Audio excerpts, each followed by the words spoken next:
And by doing that, we then have lost our choices. We have lost our freedom. And if you love the Bureau of Motor Vehicles, you want those folks to run your hospital. One other quick little example. Let me just remind you. In order for a government social program to work, we all must be fitted into it. Those that won't fit voluntarily are coerced. That's why they build walls around socialist countries to keep people in to enjoy the benefits.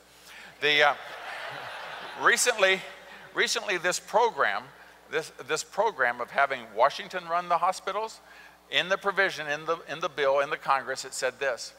It said that if you wanted to go outside the government system, that is, if you're sitting there and like the Bureau of Motor Vehicles, you've taken your number and now you're sitting there forever, but you've got your 5-year-old daughter on your lap with her 105-degree temperature and you're waiting for somebody to come and they say, take your number, we'll get to you. And you know that your next door neighbor is a doctor. And you go home to your next door neighbor and ask if he would or she would help you with your daughter. And the physician helps you. In the law it says that every time you purchase health care outside the government system, both you and the physician will be fined $25,000 per occurrence. Now, a sentence I said just a moment ago. Why? In order for a government social program to work, we all must be fitted into it. Those that won't fit voluntarily are coerced. That's why they build walls around socialist countries to keep people in to enjoy the benefits. If a national health care program is so great, if a mandatory national health care program is so required, I ask a simple question. Why does it have to be mandatory? Because that's the way those programs work. Less freedom, fewer choices, and a lower standard of living. We're 90% through. Let's go to the next one. It goes like this. So if we understand how that works, how does it implement itself into policy? These people will always want more government. They have an infinite capacity to figure out ways to spend your money. They will have new programs out the wazoo. And any problem that you had, there is a provision that was passed a few years ago called the Children's Medical Leave Act. And that is that if you wanted to take your child to the doctor, that you weren't allowed to be docked the pay from your work. They didn't say what about the production or anything, didn't care about that. This was a compassionate, caring thing. And on behalf of the children, they wrote this law. Now, a candidate was running for president recently, and some folks stood up in the audience and said, not all of us have children for the Children Medical Leave Act, but we have animals. And we have to take our dog to the veterinarian. And therefore, we should be allowed to get paid to take our dog to the veterinarian. And this candidate for president said, I agree with you, absolutely, that's what we need to do. So these people will always want more and more government. The people want less government. What do these people want? How do you get more government? Very simple way, more taxes. Now this is something where we really need, especially you young people, you need to follow through on this. Because you need to understand that after you've gone through this for 15 or 20 years, you'll get used to those people running for office, and that is that they will never tax you and they won't tax me. They're going to tax the man behind the tree. Always it's an effort to tax, they're going to tax somebody else. And one of the real popular terms now is the word corporations. They're going to tax the corporations. In case you don't understand how evil they are, they use a guttural respect. They say, we're going to tax the corporations. We're going to get the corporations. And we're going to make those corporations pay. And of course now the really happy one is going to make those oil corporations. And everybody stands and cheers and claps. And here's what you need to understand about a corporation. A corporation is a piece of paper. A corporation does not walk, talk, or pay taxes. Only people pay taxes. And so therefore, when a politician stands up and he says, we're going to tax those oil companies and those oil companies, guess who gets to pay?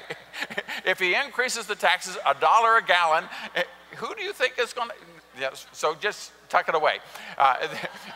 If he taxes the rubber corporations, well, then you get to every time you buy tires. So these people will always want more taxes, and they'll try to convince you that it's good for you, that these people will always want fewer taxes. And so whether they're running for mayor, or running for governor, or running for prime minister or president, you can always count. One side will always want more government and the other one will want less. Then the other people will always want a weak defense, because every dime that you spend defending the country is one less dime for them to pass out. So those folks will always want a weak defense, whereas the other folks will always want a strong defense.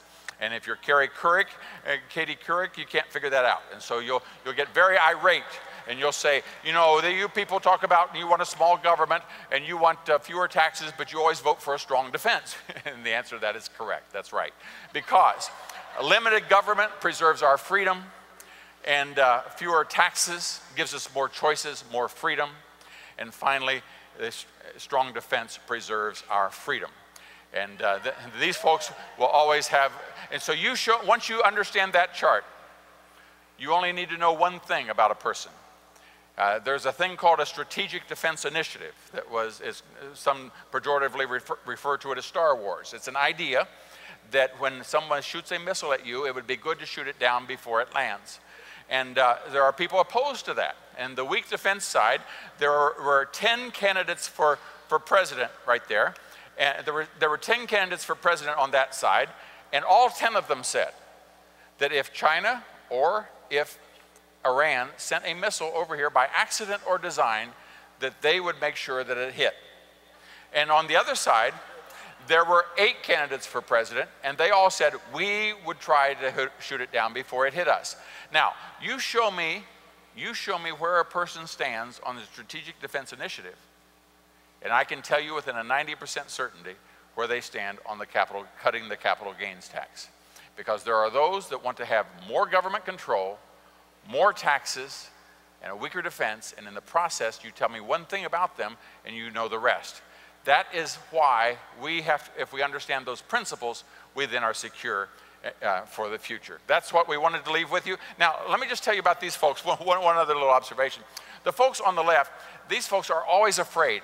They don't know what makes wealth. And that's where you come in. You understand that when you do something for someone else, you get rewarded. That's the way the free enterprise system works.